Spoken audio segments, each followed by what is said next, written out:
says, is there any faster way other than individually selecting the parts in the weldment, say, insert into new part, to utilize the cutlass item individually to add your own part number? Let's see here.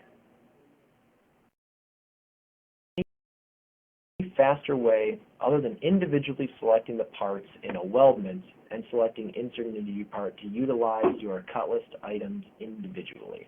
I suppose instead of inserting them into an individual part, what you would actually do is just adjust the properties for them. So I'd say create a sub-weldment, or come up here and just find that cutlass item, and then go to the properties for it. So you take this cutlass item, which is that one body, go to the properties for it, and create a new custom property in here, maybe called part number.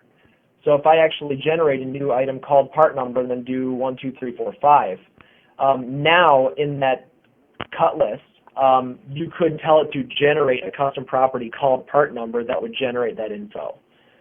So instead of making them all their own separate parts, you just sort them out in the cut list, however you need them to be, and then just create a new custom property that would call them that specific part number.